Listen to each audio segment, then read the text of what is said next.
Okay, Assalamu alaikum everyone. Uh, Welcome to NLP lecture 22. So today we will continue with our discussion on sequence to sequence models with application to machine translation. We will focus today on an evaluation for machine translation problems, a method for evaluating machine translation problems, which is called the BLUE score. And then briefly, I'll talk about attention in neural networks, attention-based networks. And essentially that would be it for today. Uh, so before I continue, any questions or comments from your side? Assalamu alaikum, sir. From the last lecture, I have a question. Can you Mhm. please explain the batches that you told about in the last lecture when we were discussing the hyperparameters? What is a batch? You said that batches data may be divided into 10 batches and each batch is processed as a whole. So what is it and what is the process and what is the purpose of these batches? Can you please explain it a little bit further? Okay. So I'll do that. Any other question or comments?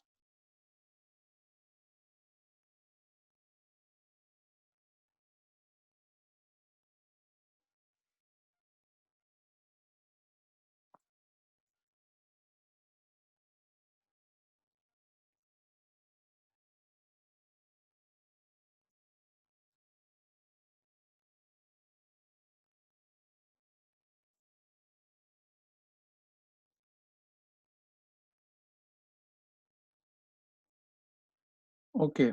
Uh, so the question was, what is a batch and what is the purpose of a batch, and how do we go about deciding maybe, for example, the batch size? So let's talk about that. So if you remember, I said that we have a training set. So this training set is the set of input-output examples that are fed through the network for training or for adapting the neural network. But we do not, in practice, generally uh, adapt the network after passing each example. So one way of adapting the network is you take one example, let's say example 12 in the data set, you pass it through the network using whatever parameters you have at that particular point in time in your network, and you get an output y. So that output y prime is compared with your actual output for that particular example x.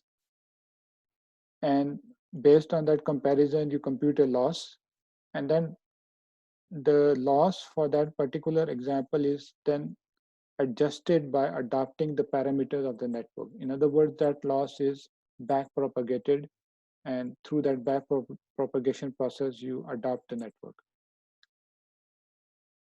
So in other words, you are adapting the network after seeing every example, after seeing each example.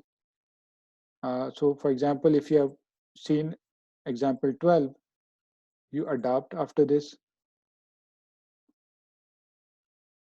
and then you, after that, you have adapted, you pass example 13. So example 13 is passed with the adapted parameters of the network, meaning that the adaptation that has occurred after seeing example 12 is already kind of embedded in the network, and then example 13 is passed, and then you adapt again.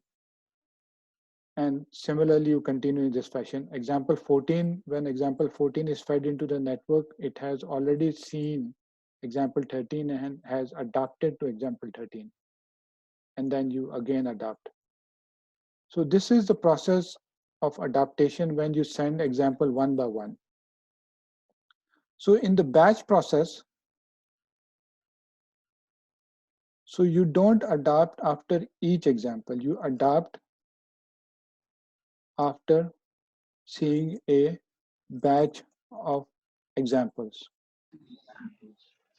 So it might be you will pass, for example, examples 12 to, let's say, 32 through the network. And when you're passing all these examples from 12 to 32, the network parameters remain the same. So you pass all of them and accumulate their individual losses, or in other words, you combine the losses of all those 20 examples. After you have passed all those 20 examples, you combine that loss once, and then you adopt the network. So then after this, you adapt. And then after this, you, of course, pass the next batch, 33 to, let's say, 20 to 52, let's say. Okay. And then you adapt. मैं ऋषि कपूर मर गया जी? ऋषि कपूर मर गई Rishi Kapoor Just a second. Okay. So you pass the next batch and then you adapt.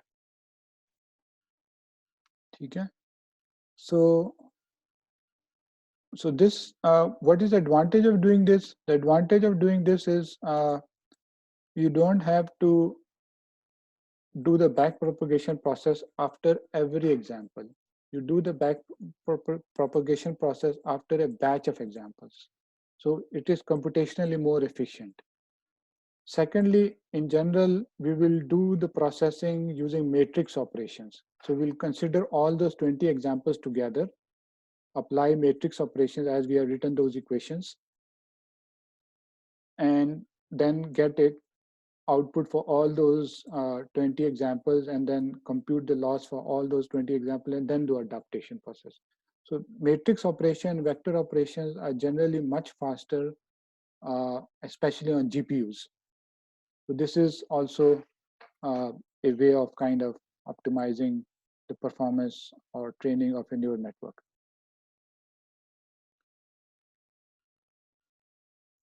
So also, if you remember, we talked about the,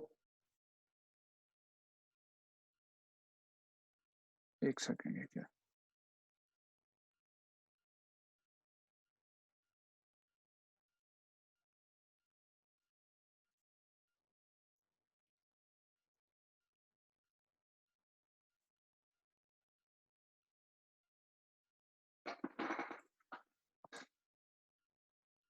So we talked about the dropout rate.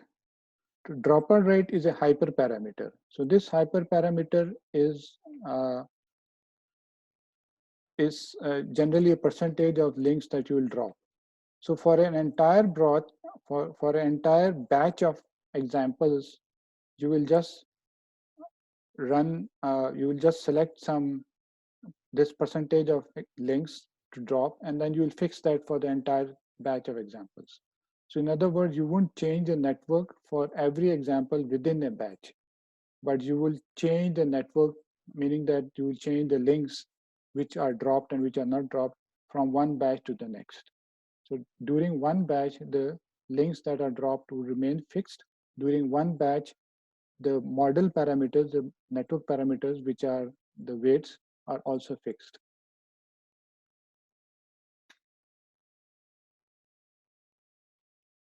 Okay, any question, or was this, does this answer your question? Yes, sir. That was very helpful. Thank you. Okay. Okay, so moving on, we were talking about machine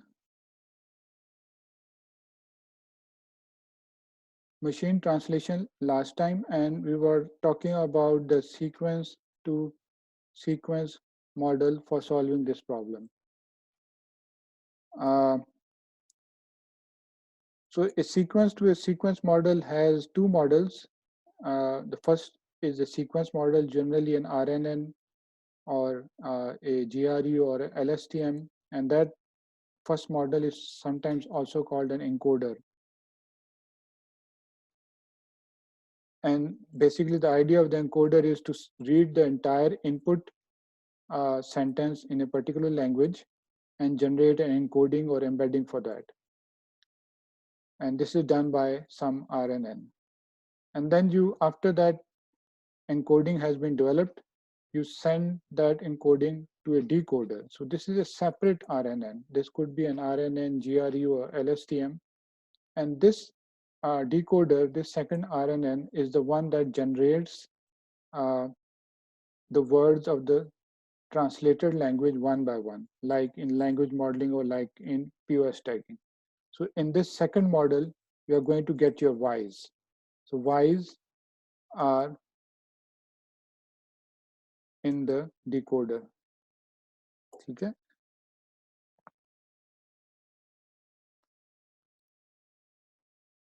So this network, as I mentioned last time, is usually trained end to end, meaning that the error, of course, occurs or arises in the second model, in the decoder.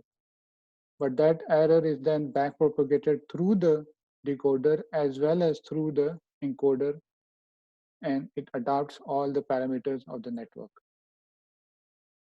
Okay. So end-to-end training basically इसकी की जाती है.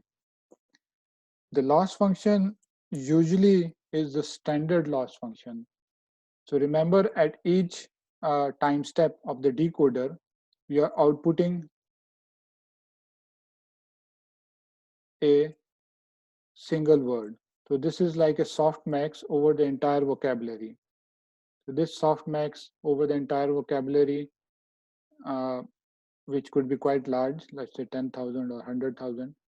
Based on that, you have to select one word, and that one word that you have selected as the output of the network is compared with the true word, and the loss is computed using your categorical cross entropy. Of course, there are going to be multiple outputs at multiple timestamps. Those are aggregated in some way. अब this aggregation में थोड़ा सा tweaks हैं. I won't go into those details. ठीक है, हर एक time step का इकट्ठा यूजली किया जाता है और फिर एक लॉस बनता है. And of course, this is for machine translation.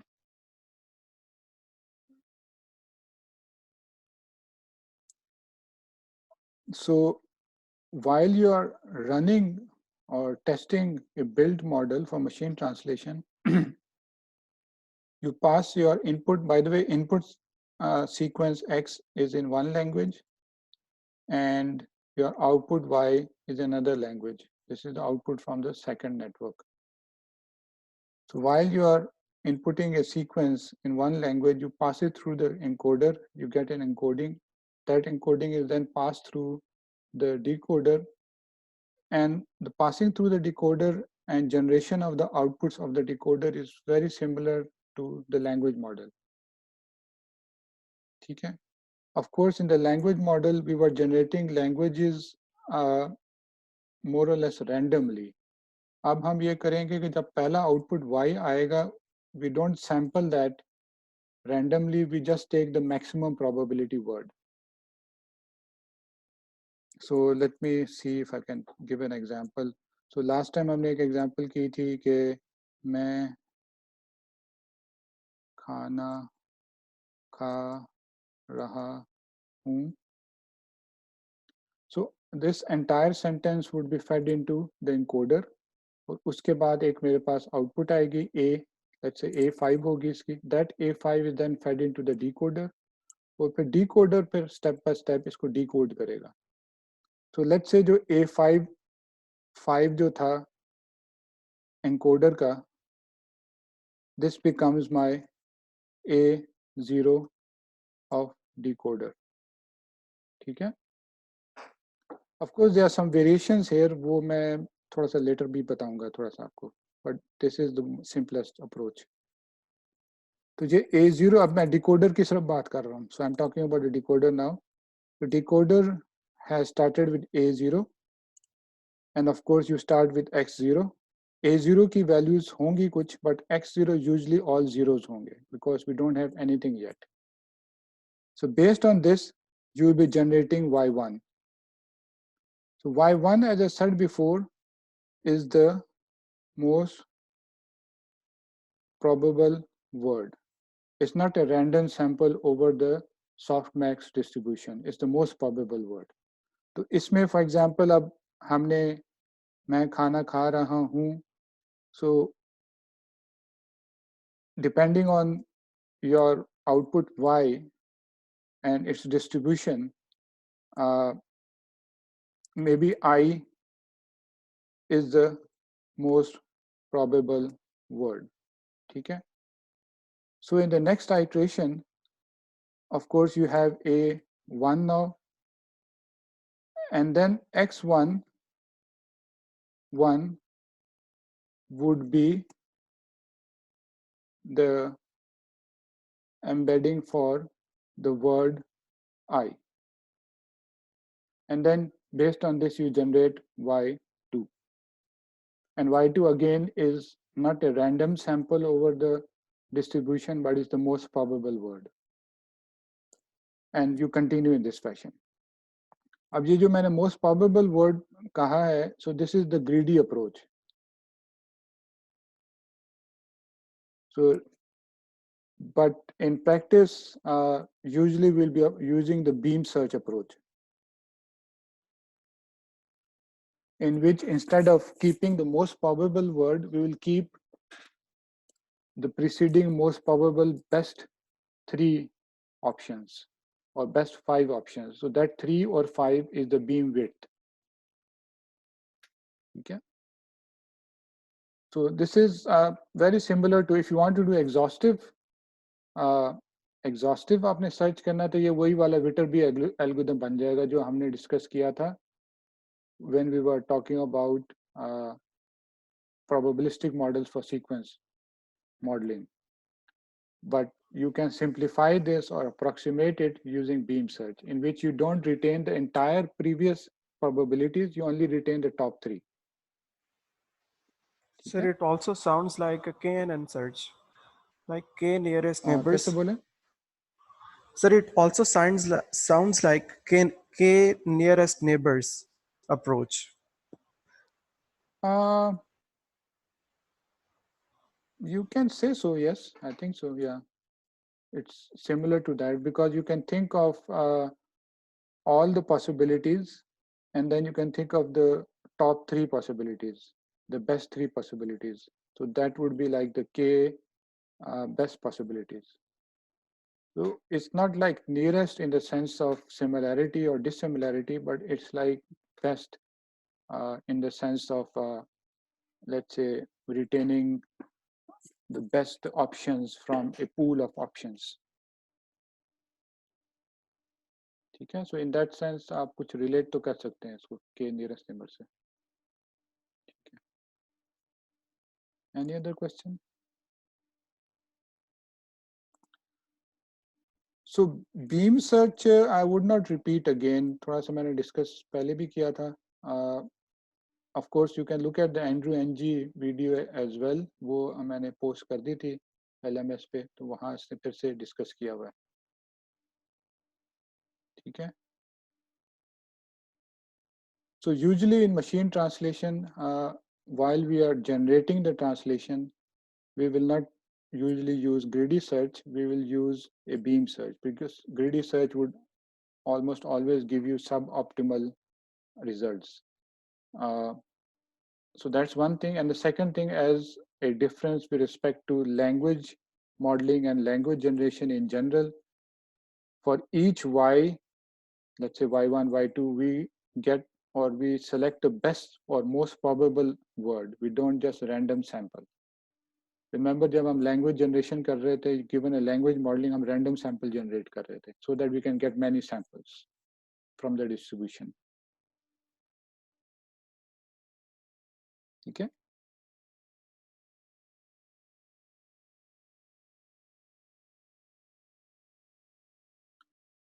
Okay.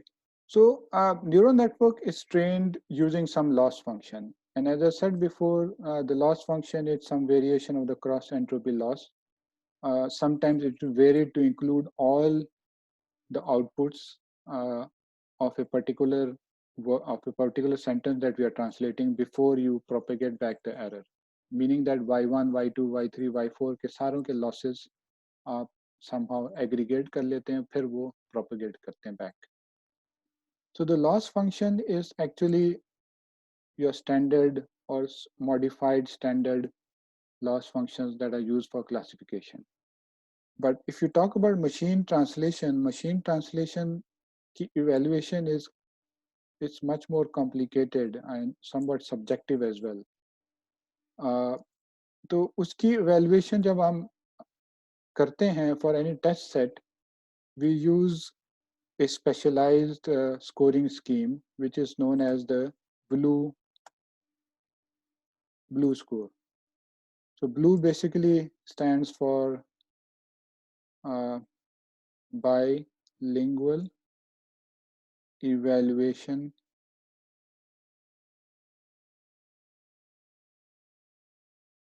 under study. So this measure considers the fact that machine translations or good translations, there may be multiple good translations. So for example, so let's say I'll use an example somewhat similar to what is used by Andrew Ng in the videos. Let's say हम English generate कर रहे हैं और and of course it is generated from some other language, let's say Urdu से generate कर रहे हैं, but I'm going to write the English here. Or there might be multiple correct sentences for the Urdu for that particular word. Those correct sentences are called references or reference sentences. So for example, Urdu में let's say बिल्ली mat के ऊपर बैठी बिल्ली कहते हैं क्या कहते हैं चादर के ऊपर बैठी हुई है, तो उसकी जब मैं इंग्लिश ट्रांसलेशन लिखूंगा, so the cat is sitting on the mat. So this is a correct sentence translation, but there may be other correct sentences as well. Cat is on the mat. एक ये भी हो सकता है. The cat is on the mat. ठीक है? And maybe if someone is kind of frugal with his articles, so the भी खत्म कर सकता है. Cat on mat, for example. This might be an acceptable translation as well. ठीक है? So for any given sentence, there might be more than one legitimate correct translations. ठीक है ना? तो इस सिनेरियो में आप किस तरह अच्छी तरीके से evaluate करेंगे? तो उसके लिए ये blue score is typically used. ठीक है? So the blue score is based on precision actually. And I think I will explain with an example. So let's say, let me take an example. Let's say generated sentence is, let's say the और फिर cat. दो दफा दी आया और फिर cat आया. That's it. So that's what you have generated. But the references are three references that are given above. So simple precision would be कि you consider each word जो दी है और वो देखेंगे कि does it occur in the references, anywhere in the references. So for example, you see that D does occur in reference sentence. So this is okay. So then you take the next word, which is also D, and you check whether it occurs in this in the references. Yes, it occurs in the reference. So this is also fine. The cat ko dekhenge, does it occur in the reference? Yes, it occurs. So if you consider this approach, so each of those do occur in the reference and you will get a score of 3/3. ठीक है, which implies that the generated translation is good, but as you can see it is not that good. So there are two things that BlueSquare does. The first thing that it does is that it clips the precision. Actually, it does a number of things, but I'm going to mention two things now. Clips the precision, and secondly, it considers unigrams and higher n-grams as well. ठीक है, तो अभी जो ऊपर मैंने example दी थी उसमें D को मैंने सेपरेट लिया था, फिर दूसरे डी को भी सेपरेट लिया था, और फिर कैट को सेपरेट लिया था. तो that was you can say unigram. ठीक है, तो let me so you think of generating blue score for each gram, so you can call it blue 1 or b1. so this is for unigram.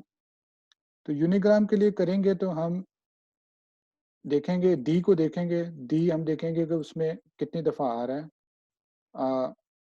और फिर हम उसको ये भी देखेंगे कि एक सेंटेंस में लेट डी कितनी दफ़ा मैक्सिमम दफ़ा आ रहा है.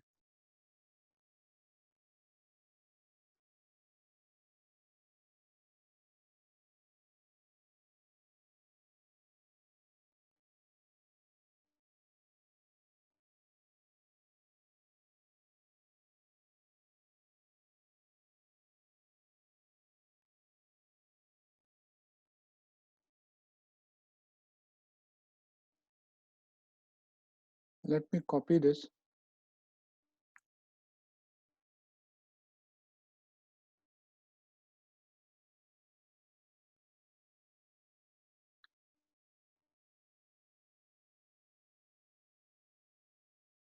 Okay, so if we want to generate for unigrams, so we will do as before, meaning that we'll consider each word as single. So we'll look at D and see whether it occurs in a reference or not. It does occur, so you count it as 1. Okay. Then you look at the next word and you see whether it occurs or not. So we see that it does occur, but we also now check whether this is the same word that is occurring twice. We check whether it is also occurring twice in the references. So it does occur twice in the references. For example, the cat sat on the mat. 2 दफा दी आ रहा है, तो ये दूसरी दफा भी इसको हम काउंट कर लेंगे. एंड सिमिलरली कैट को भी हम देखेंगे, तो इस तरह करेंगे तो we still get 3/3. But this is for unigram. पर लेट्स से मैं एक और एग्जांपल लेता हूँ. लेट्स से मेरे पास होता डी, डी और डी, ये मेरे पास जनरेटेड सेंटेंस होता. तो फिर मेरे पास मैं डी को क्लिप कर दूंगा 2 पे, तीसरा नहीं काउंट करूंगा. This would give me 2/3. So this is called the clipped precision. 2 हमने क्यों कहाँ से ढूंढा? बिकॉज किसी भी रेफरेंस सेंटेंस में डी सिर्फ मैक्सिमम 2 दफा आ रहा है. सो हमारे जनरेटेड सेंटेंस में 2 दफा से ज्यादा आएगा तो उसको हम काउंट नहीं करेंगे.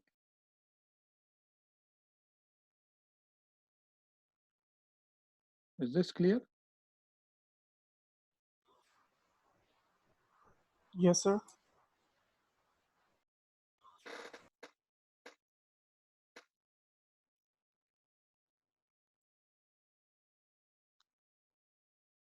So similarly, let's say मेरे पास एक और जनरेटेड सेंटेंस हो. Let's say the cat cat cat. So there are 3 cats.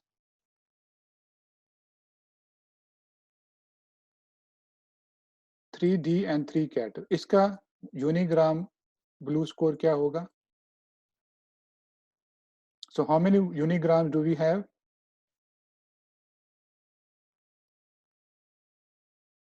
6. ठीक है ना? But there are 3 of D and 3 of cat. D आपका 2 पे क्लिप हो जाएगा, because in a sentence D occurs maximally 2 times. और cat कितने में क्लिप होगा? रेफरेंस सेंटेंस में cat कितनी दफा आ रहा है?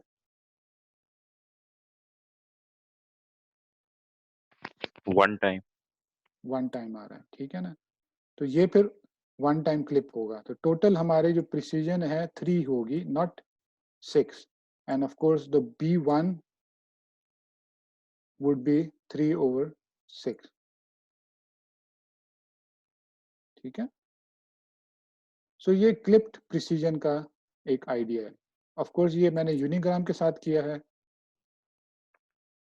So let me write the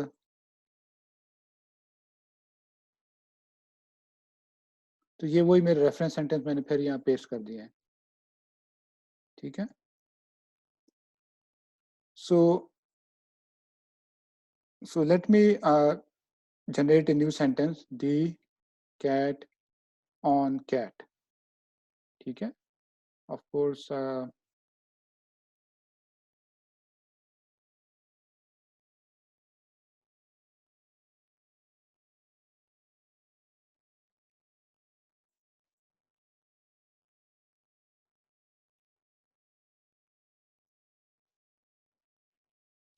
this is a bad sentence generation, but just to illustrate, ठीक है? अब इसका यूनिग्राम भी निकालेंगे आप। बाय द वे यूनिग्राम क्या होगा? B1 इसका B1 होगा, D एक दफा आ रहा है 1 काउंट हो जाएगा, कैट 1 दफा आ रहा है वो भी एक दफा काउंट हो जाएगा। फिर उसके बाद क्या था?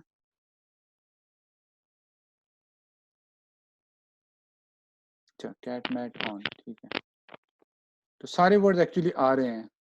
तो B1 बेसिकली 4/4 होगा, 1 हो जाएगा, ठीक है? तो व्हाट अबाउट B2? अब नाउ दिस इज बाईग्राम्स। अब कितने बाईग्राम्स हैं हमारे पास? बाईग्राम्स मेरे पास हैं, दी कैट एक है, कैट मैट है और मैट ऑन है। सो कितने हो गए हमारे पास? 3 बाईग्राम्स हो गए। अब इनमें से कितने आ रहे हैं मेरे पास रेफरेंसेस में? दी कैट आ रहे हैं 1, कैट मैट आ रहा है नहीं, और मैट ऑन भी नहीं आ रहा। तो दिस वुड गिव मी 1/3, ठीक है? तो इसी तरह you can compute B3 as well, trigrams. तो ट्राईग्राम्स कितने हैं मेरे पास? दी कैट मैट, उसके बाद आ गया दी कैट मैट, तो कैट मैट और ऑन, दैट्स इट, राइट? सो 2 हमारे पास बाईग्राम्स हैं। तो इसमें कितने आ रहे हैं मेरे पास? दी कैट मैट और कैट मैट ऑन, 0. कोई भी? हाँ, कोई आ रहा है इसमें? 0 sir. तो कोई भी नहीं आ रहा है मेरे ख्याल से। कैट मैट तो कोई नहीं है मेरे पास। कैट ऑन मैट कोई भी नहीं है, कैट मैट इकट्ठा कोई नहीं आ रहा। तो दिस इज 0/2, ठीक है? सो you can get clipped precisions or blue 1, blue 2 and blue 3 for unigrams, bigrams and trigrams, and oftentimes maximally in practice we go to 4 grams. ज़्यादा typically हम नहीं जाते। And then we combine all of this, so weighted combination of B1, B2, B3 and B4 if you are doing B4. So weighted combinations, usually we assign uniform weight to all of these, which means that they are average.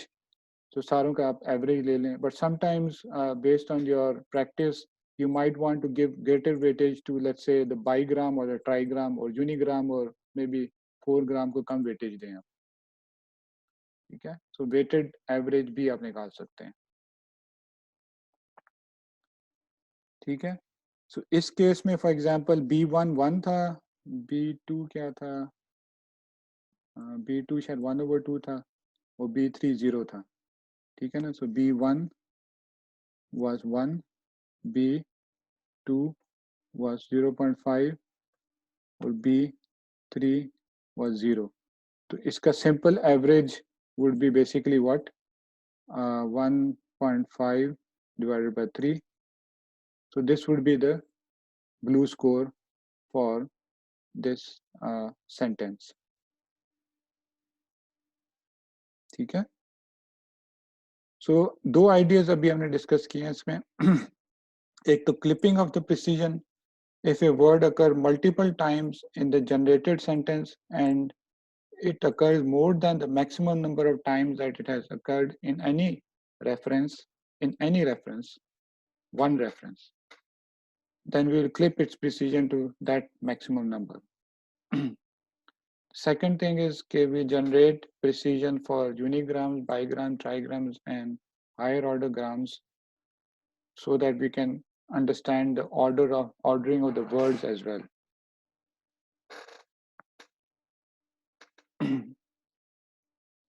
And then we can combine them using a weighted average. The simplest weighted average, of course, is uniform weight, but you can assign non-uniform weight as well.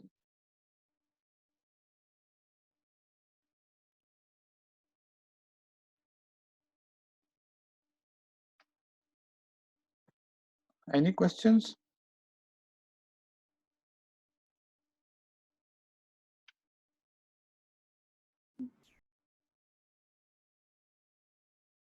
No, sir. Okay.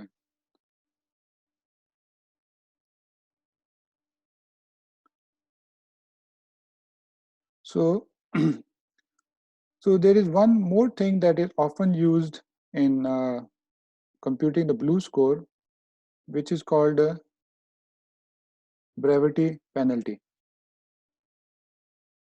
So without the brevity penalty, you will notice that shorter sentences that are generated sentences that are short in length would tend to have higher precision. Because precision क्या होती है? दी है मेरे पास तो सम number x divide by 2 है, unigram की बात कर रहा हूँ तो. So there is greater possibility that you'll get a higher number if your sentence generated is 2. Let's say in the worst case, मैं एक sentence generate कर देता हूँ इसमें सिर्फ cat लिखा हुआ है, ठीक है? इसका यूनिग्राम स्कोर ऑफ कोर्स 1 होगा और बाईग्राम इसका होगा ही नहीं. let's say निकालेंगे भी तो you'll probably get one exception case करके and you will get a very high score for this sentence, even though this one word does not capture the semantics of the original sentence, which is the cat is sitting on the mat or the cat is on the mat. ठीक है ना? So we would like to penalize shorter sentences that are generated. So that is called the brevity penalty. तो उसको हम किस तरह करते हैं? Usually वो इस तरह होता है कि let's say मेरे पास generated ये है the cat mat है, ठीक है? And of course जो मेरे पास reference थे पहले वो मैं फिर से यहाँ टाइप कर देता हूँ.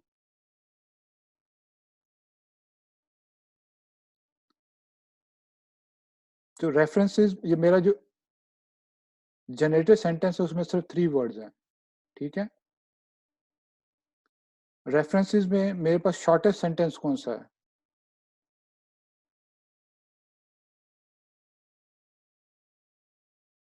So cat on mat is also of size 3. तो shortest sentence is also of length 3. ठीक है? So in this case actually there will be no brevity penalty because we do have a reference sentence of length 3 which is the length of our sentence. ठीक है? Also, let's say if our sentence were longer than of length 3, again there will be no penalty. So there will be no penalty for, let's say if we generate cat sat on mat, because this is now 4 words. 4 words की भी कोई penalty नहीं होगी because the shortest reference sentence था वो 3 था. 3 या उससे ज़्यादा जितने भी हमारे पास longer generations होंगे उसकी कोई penalty नहीं होगी. ठीक है? So there is no penalty if my generated sentence has a length equal to or greater than the shortest reference sentence. Okay, do you understand that? But let's say if my generated sentence was D and D. So this is of length 2, but my shortest reference sentence ref is length 3. ठीक है ना? So now I'll have to add a penalty. और इस penalty के थोड़े से different तरीके हैं, but simplest approach is simply 2/3. So this is a penalty that you then add to the weighted average score that we computed above. You multiply this to the weighted average score above.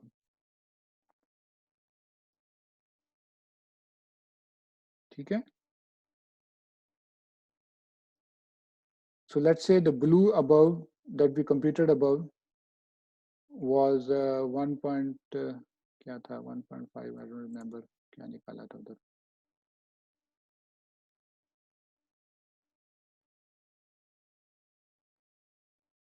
1.5/3 था शायद, ठीक है ना? 1.5 divided by 3, ठीक है? So 1.5 divided by 3 था ऊपर. अब इसको of course we will multiply it with the brevity penalty, 2/3 into 1.5 divided by 3. This will be my final blue score.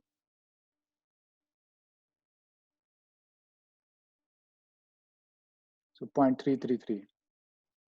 ठीक है?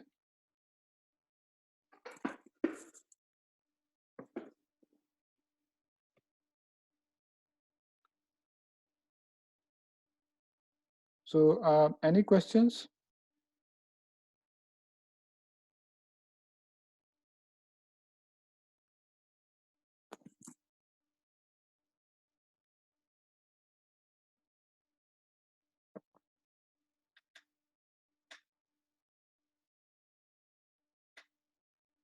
Okay. So the blue score, as I said, is commonly used to evaluate the output of machine translation systems. And the reasoning behind this is that for any given sentence in a particular language, there might be multiple legitimate sentences or translations for that sentence. So the blue score is also used for related problems as well. For example, blue score can also be used to evaluate summarizations. So if your task is to generate a summary, then you can evaluate a summary as well. Again, the setting is somewhat similar. You might have multiple equally good summaries as references. And it can also be used for paraphrase generation evaluation. So for any given sentence, there might be multiple paraphrases, legitimate paraphrases for that particular sentence. So blue score is also used for evaluating paraphrase generation. Blue score is not used for example, speech recognition or POS tagging or named entity recognition.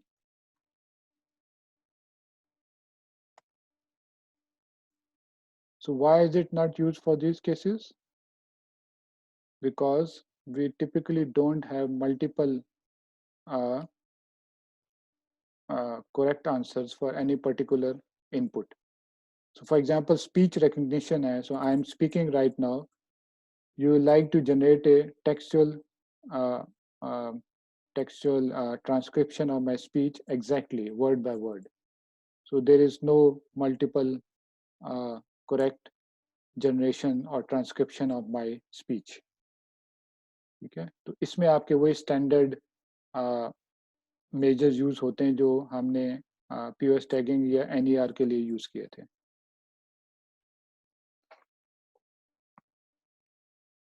ठीक है sir एक general question था वो ये कि machine translation के अंदर x और वाई जो है वो मैनी टू मैनी हो सकते हैं, जी जी। तो या वन टू मैनी भी हो सकते हैं, मैनी टू मैनी भी हो सकते हैं। तो जब मशीन ट्रांसलेशन करते हैं तो उसके अंदर हम लेट्स सपोज उर्दू से इंग्लिश में ट्रांसलेट कर रहे हैं, तो ग्रामर को किस तरह से कंट्रोल किया जाता है, या ग्रामेटिकली सेंटेंस के करेक्शन के लिए हम एलएसटीएम या आरएनएन में कोई अलग से लेयर रखी होती है जो कि ग्रामेटिकल स्ट्रक्चर को करेक्ट रखती है? So the grammar is actually learned by the LSTM through your input-output pairs. So explicitly हम grammar का कोई separate module या layer नहीं होती इसमें. So remember, since this is sequence to sequence modeling, you have an input sequence and you have an output sequence, and we have training data for this. Training data for this where you have multiple input output sequences of the same pairs, of the same language.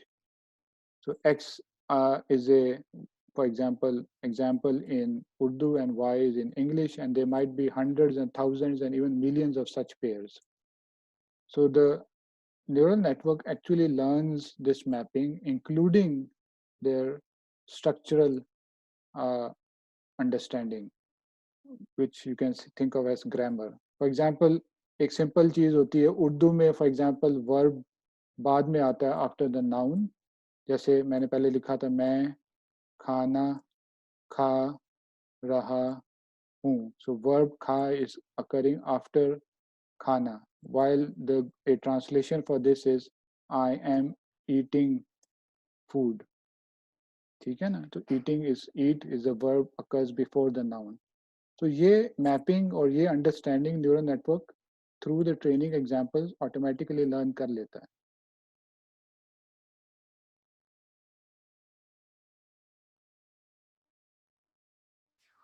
Okay sir. ठीक है.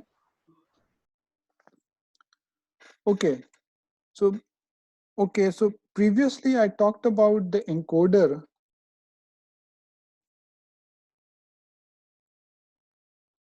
as a unidirectional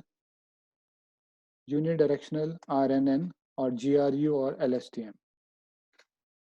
But for machine translation, and as I mentioned before as well, for many NLP applications, a bi-RNN is often better. ठीक है? So bi-RNN, if you remember, is 2 RNN in parallel, but their outputs are combined at each time step. So for example, जो हमने लिखा था I am eating food, so the output for I would be generated from the forward network as well as from the backward network. और backward network का output उस वक्त आएगा जब वो food भी पढ़ चुका होगा, eating भी पढ़ चुका होगा, M भी पढ़ चुका होगा. So it has seen the entire sentence from the end to the start, while of course the forward has only seen the starting word, which is I. And similarly for any other word. So for example, eating की बात कर रहे हैं, eating का जो output होगा, it would have seen I am from the forward network, and it would have seen food from the backward network. So this gives you a complete picture of a sentence, and this would often give you better encodings and often results in better machine translation results, because you understand the context of the sentence better. You understand the complete sentence at any given point in the sentence, before it as well as after it. ठीक है? So the encoder would usually be a bidirectional recurrent network like GRU or LSTM. In addition to this, you may also have an attention network. अब attention का मैं थोड़ा सा इतनी detail में नहीं डिस्कस करूंगा. Attention mechanism इसको typical कहते हैं. Attention mechanism होता है. So attention mechanism का मतलब ये है कि while you're decoding an encoding, you actually give emphasis or you assign different emphasis to different words while you're generating a particular output. ठीक है? So मैं फिर उर्दू वाला पहले लिखता हूँ, मैं खाना खा रहा हूँ. So this was my input. ठीक है? So this would be encoded, but now I'm talking about a bidirectional encoding. So bidirectional encoding में हमारे पास output A1 which is for I आएगी, but ये A1 जो होगी ये forward network की भी होगी और backward network की भी होगी. So जिस तरह मैंने पहले लिखा था A superscript F और A superscript B backward की. तो I'm combining them. You can think of as combining them as concatenation or averaging or whatever you want to do. Usually concatenation ही हम use करेंगे, but उसको मैं सिर्फ A1 लिख रहा हूँ. तो इसी तरह A2 होगा आपके पास, ठीक है, और इसी तरह आपके पास A3 होगा and so on. ठीक है? So when you feed this into the second network, which is your decoder, you feed it not as one vector but as separate vector. मतलब you can think of a new vector S, which is a vector that combines all of this, A1, A2, ठीक है? So this is what is fed into the decoder.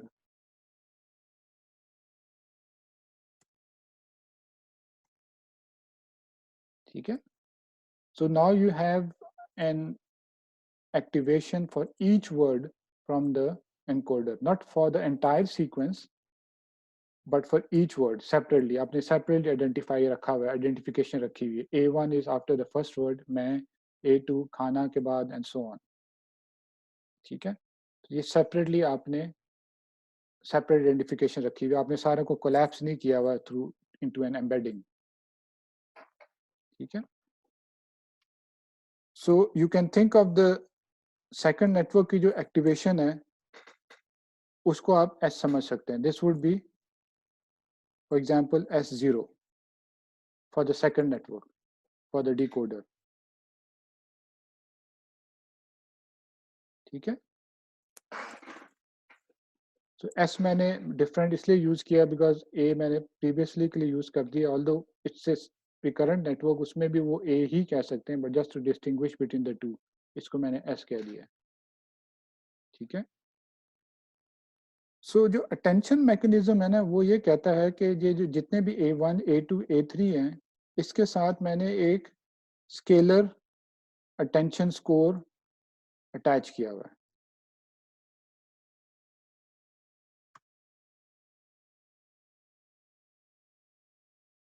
So alpha is generally greater than or equal to 0, positive number है. ठीक है? It's not going to be negative. So, and this is usually computed for each layer of the decoder separately. तो मतलब जब आप decoder में Y1 आप output कर रहे हैं, ठीक है, तो उसमें of course कोई भी function है W into S activation, of course ये X में जिस हम पहले notation कर रहे थे इसमें S भी होगा और T भी लिखते थे हम, but let me write it separately, that will be better.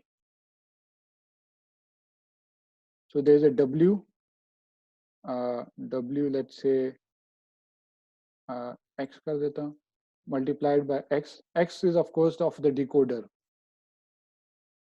plus W,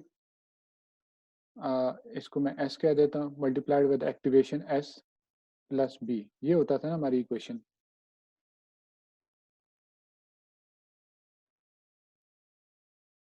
Of course X यहाँ S1 मैंने लिखा हुआ है तो ये S0 होगा और X भी 0 होगा. ठीक है? अब ये जो S है, it is ऊपर जो मैंने लिखा था, this A1, A2, W A3. underscore S ये activation parameter है. हाँ, S जो है ये activation of the decoder है. जिस तरह A होता था एक्टिवेशन एस एक्टिवेशन है।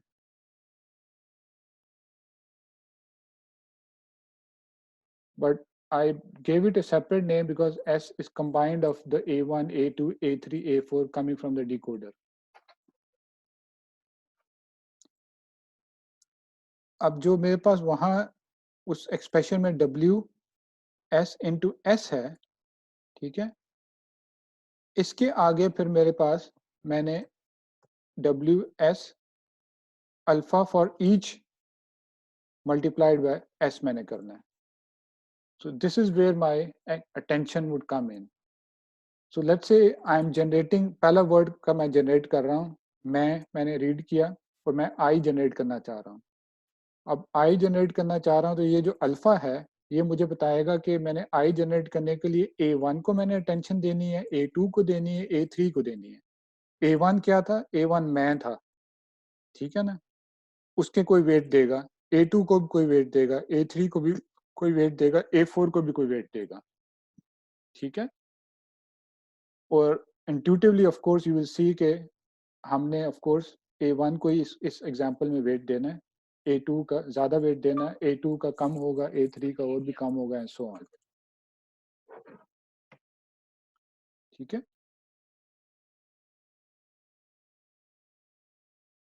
सो अब ये अटेंशन जो है ये किस तरह आती है ये हमने खुद लर्न करनी है। So actually if you remember this is kind of very similar to, मैंने आपको जब GRU बताया था या LSTM बताया था, मैंने आपको एक रेलेवेंस गेट भी कहा था। एक मैंने 4 गेट्स थे, एक अपडेट गेट था, एक फॉरगेट गेट था, एक आउटपुट गेट था, बट एक मैंने रेलेवेंस गेट भी थोड़ा सा बताया था। रेलेवेंस गेट वो आपकी इनपुट पे हर एक बिट पे एक वेट था। So this is very similar to that. अब ये हर एक बिट पे नहीं है, ये हर एक वेक्टर पे है। A1 पूरा वेक्टर है, A2 एक वेक्टर है, A3 एक वेक्टर, उस पे एक वेट है। और ये हम लर्न भी उसी तरीके से करेंगे जहां हमने वहाँ गेट्स जैसे लर्न किए थे। For example for example relevance जो हम लर्न करते थे, we said it was some function G of sub W R into X। इसमें ऑफ कोर्स A भी होगा, इसमें T भी होगा, प्लस B R। तो यहाँ भी ये इसी तरह ही लर्न होगा।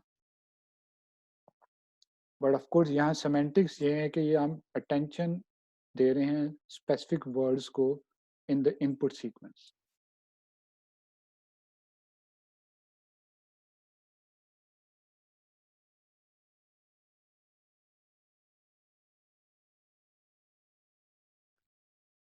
Okay, so I know this is a bit quick here, but कुछ चीज क्लियर नहीं है तो let me know so that I can explain it again.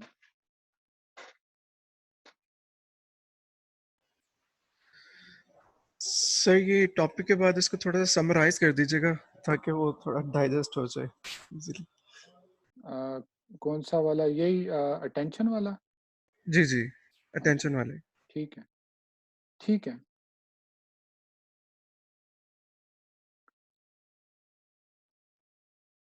Okay, so let me go over it again.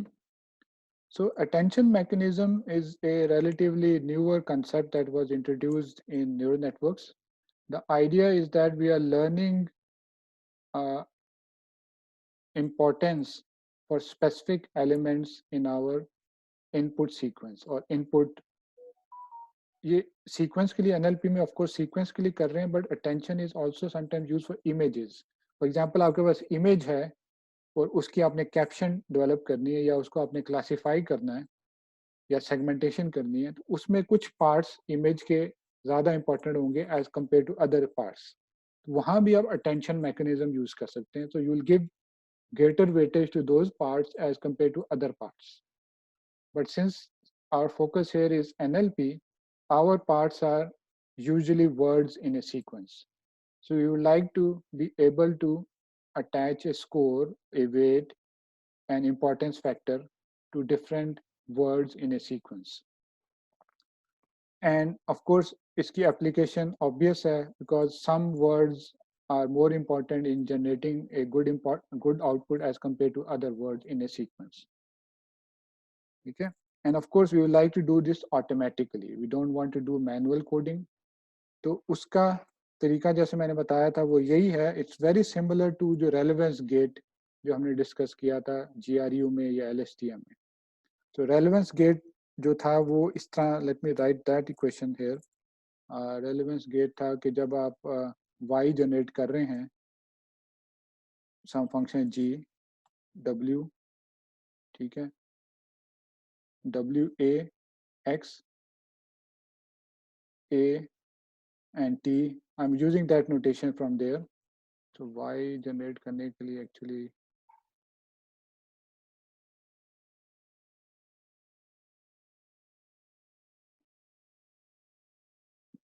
Actually वहाँ y के लिए नहीं वैसे कर रहे थे, a के लिए कर रहे थे, बट y के लिए भी किया जा सकता है. a में कर देता हूँ उसको.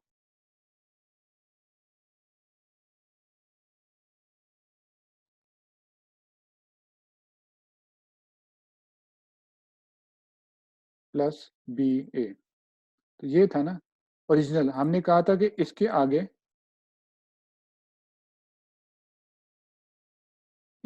हम एक गेट लगा देते हैं GR,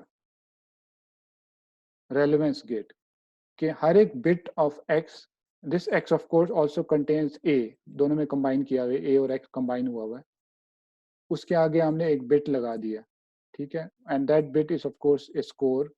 और यहाँ हम एक्चुअली सॉफ्ट मैक्स से निकालते थे, सॉरी सिग्मॉइड से निकालते थे, because it is element wise, और वो बताता था कि हर एक element of this entire vector x important कितना है.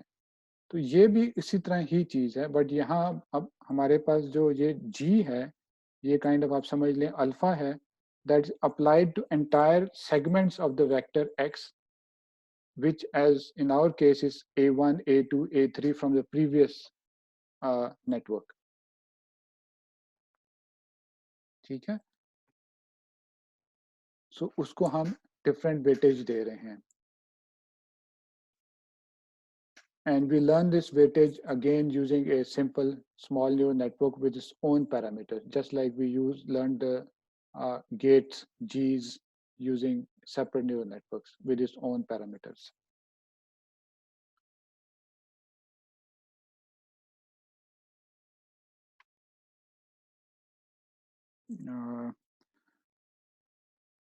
I think that is essentially it. I know it's a bit messy, but so bidirectional वाला जो idea जो पहले मैंने discuss किया था, bidirectional, we are doing it bidirectional because we want to get the maximum information from the input sequence. For any particular word, maximum information उसकी forward से और backward से, मतलब पूरा sentence आपने देख लिया, फिर उसकी information आ रही है. So that is A1. तो A1 को इसलिए हमने सेपरेट आगे पास ऑन कर दिया. इसी तरह A2 को भी पास ऑन कर दिया, A3 को भी कर दिया, A4 को भी कर दिया, A5 को भी कर दिया, और हर एक को फिर जितने भी ये एलिमेंट्स बनते हैं, लेट्स से 50 एलिमेंट्स हैं एज के, उनके लिए एक ही हमारे पास एक अल्फा है. So and that alpha would change for each output. Of course you are learning that with step. ठीक है,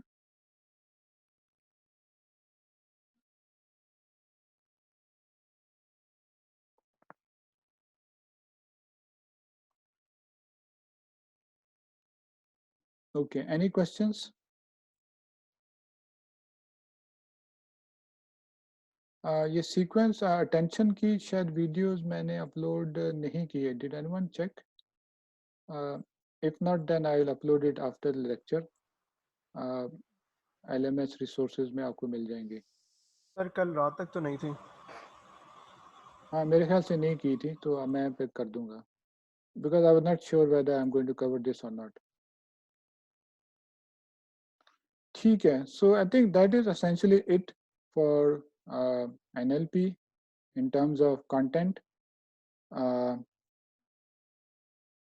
From last year, I think we have not covered chatbots. Chatbots हमने last time थोड़ा discuss किए थे. But if you think about it and you think about generation for chatbots, तो वो generation तो यही sequence to sequence model से ही होती है. But chatbots में of course other elements भी होते हैं, उसमें कॉन्टेक्स्ट होता है, उसमें स्टेट्स होती हैं, वो चीज़ें होती हैं, वो ऑफ कोर्स हम नहीं पढ़ पाए. But if you talk specifically about generation, तो वो generation sequence to sequence model से ही होती है. The state of the art approaches are based on sequence to sequence models.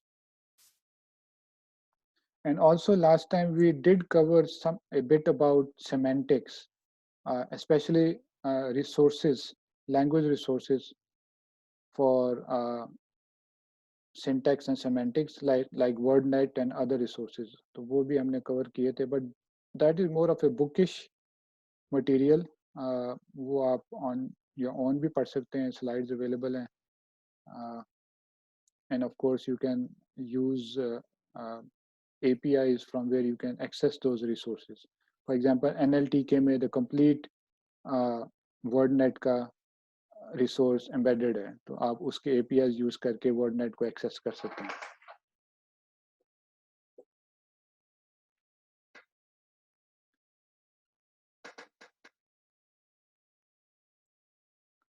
So okay, that's it then. So any questions, comments, suggestions from your side? Sir एक quiz के question के point of view से मेरे एक छोटा सा question था. एक क्वेश्चन था क्विज में कि फॉरवर्ड एल्गोरिदम जो है वो is used to solve the problem of likelihood or decoding problem or something like that. तो उसमें आपने स्लाइड में तो लाइक्लीहुड का लिखा हुआ है कि HMM का फॉरवर्ड एल्गोरिदम जो है वो लाइक्लीहुड प्रॉब्लम को ही सॉल्व करता है, लेकिन इसके साथ साथ वो डिकोडिंग प्रॉब्लम्स को भी तो सॉल्व करता है, such as pattern recognition and speech recognition के पॉइंट ऑफ व्यू से. The forward algorithm, you are specifically talking about the probabilistic approach for sequence modeling. So there the forward algorithm was used to solve the likelihood problem, where we are trying to find the probability of a sequence. We are summing out the entire context, in which case the labels, summing them out and getting the probability of O. So like the forward algorithm was used for that. The Viterbi algorithm was used to solve the labeling problem, the classification problem. And then of course, the forward backward algorithm, or you can say the EM algorithm, is used to solve the learning problem. So this was the probabilistic approach. But are you relating this forward algorithm to the forward algorithm in RNN? No sir, in HMM. In? Hidden Markov model. हाँ, तो नहीं, फिर markup model में वो फिर different है. Forward algorithm actually it's a name given. You might think कि forward algorithm और Viterbi algorithm are very similar. Actually थोड़ा सा ही फर्क है, एक में max हो रहा है, एक में sum हो रहा है, ठीक है ना. तो वो फर्क कोई नहीं है, बट इनको नाम उन्होंने ये दिए हुए, एक forward algorithm है, एक Viterbi algorithm है. तो सर फॉरवर्ड एल्गोरिदम क्या डिकोडिंग प्रॉब्लम को सॉल्व नहीं करता? नहीं, डिकोडिंग प्रॉब्लम तो वही लेबलिंग वाली प्रॉब्लम है ना. उसको उसके लिए हम कहते हैं वो Viterbi algorithm, उसको हम Viterbi algorithm कहते हैं. But as I said the forward algorithm और Viterbi एल्गोरिथम में फर्क बहुत थोड़ा सा है. प्रोसेस वही है, वो पूरा आपका मैट्रिक्स बनता है, but rather than taking the max you take the sum, ठीक है ना. तो बट ट्रेडिशनली अब इसको इस तरह डिफरेंट नाम्स दिए हुए. अब ये थोड़ी सी मुझे हिस्ट्री पढ़नी पड़ेगी, आप खुद ही देख लें कि क्यों ये नाम दिए हुए. एक फॉरवर्ड एल्गोरिथम है और एक Viterbi of course is a persons name. उसको Viterbi कहते हैं, बट इसको फॉरवर्ड एल्गोरिथम कहते हैं.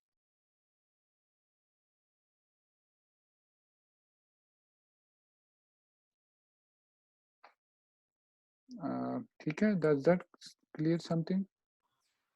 Oh, okay, I'll check this out. ठीक है.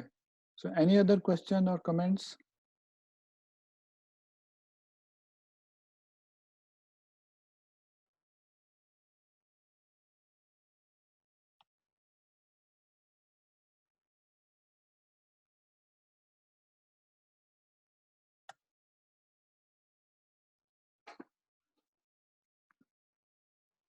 Okay, with that, basically we are concluding our new content for this course. As I mentioned, I think I announced on LMS as well, you will have a quiz by Sunday, Monday, which of course would be a last quiz. Your exams would be posted during the start of May 11, and you'll have about 2 days to complete that exam. The other deadline, the final deadline of your project, I have not announced it, but you can think of in terms of 17, 18, 19, the end of last day of this course. So that would be the final deadline for your project. Sir मई 10 को एक और exam है, तो 11 को आप इसका exam देंगे? Okay, actually ना exact dates मैंने अभी fix नहीं की. Do you want me to fix the exact dates or? बस ये थोड़ा सा confusing है. वो data mining की class में भी फिर कुछ लोग कह रहे थे आपकी, for example, if I look at your schedule, your exam is on May 14, and शायद data mining का May 11 है या आपका May sorry 13 है या 14 है, इन दोनों में से कोई date है. सर तो हमारा 14 को है, आपका मई 14 को है, 14 ठीक. को जी. So does it suit you कि मैं फिर 13 के किसी वक्त पोस्ट कर दूं, 14 का सारा दिन हो और फिर आपको उसके बाद 2 days starting from that आप कर लें? Yes sir, that sounds nice because 10 को एक पेपर है और फिर उसके बाद 11 को नेक्स्ट पेपर पोस्ट हो जाता है, तो उसकी प्रिपरेशन के लिए टाइम नहीं मिलेगा. वैसे लोग टिपिकली क्या कर रहे हैं, जो आपकी स्केड्यूल डेट्स है उसी दिन ही आपको एग्जाम्स दे रहे हैं? सर उसी दिन ही दे रहे हैं और उसमें वो पूरा दिन इस तरह से उन्होंने मतलब स्केड्यूल किया है कि फुल एग्ज़ाम को 4 पोर्शंस में डिवाइड करेंगे और कुछ घंटों में होगा, लाइक 4 पोर्शंस, और वो LMS बेस्ड ही होगा. ठीक है, नहीं वो तो खैर मैं तो भी उसी तरह ही प्लान कर रहा हूँ, बट स्केड्यूलिंग का मुझे इशू आ रहा है. तो from what I understand from you, और ऑल्सो कल मैं डेटा माइनिंग वालों से बात की, तो सो आई वुड से कि जो आपकी जो स्केड्यूल डेट है ना, उसी के अक्रॉस ही आपको फिर पेपर मिलेगा. फॉर एग्जांपल आपका 14 को है तो 13 को समटाइम्स आपको मिल जाएगा. 14 के डे एंड तक या 15 के शुरू तक आपने उसको वापस जमा कराना. So okay, so that should be I think decided. ठीक है. Yes sir, Yes, sir. 14 is good. तो ठीक है, so that think that solves the problem, because ये 2-3 मीटिंग से वो डेटा माइनिंग वालों के साथ भी यही इशू चल रहा है, तो उनके लिए भी फिर यही होगा. आई थिंक उनका फिर 12th को हो जाएगा, 13-14 तक उनका चलेगा. ठीक है, तो ठीक है. So anything sir else? Next week classes होंगी? That's up to you actually. I am available. If you come with some questions or if you give me some idea what I should be discussing beforehand, तो definitely मैं कर सकता हूँ, मुझे तो कोई issue नहीं है. राइट सर, तो ओवर द वीकेंड फिर आपको ईमेल कर देंगे कि what are the topics that you can revise for our understanding. ठीक है. So please do then send me. So based on that फिर मैं फिर next couple of lectures भी ले लूँगा. ठीक है. Perfect sir, thank you.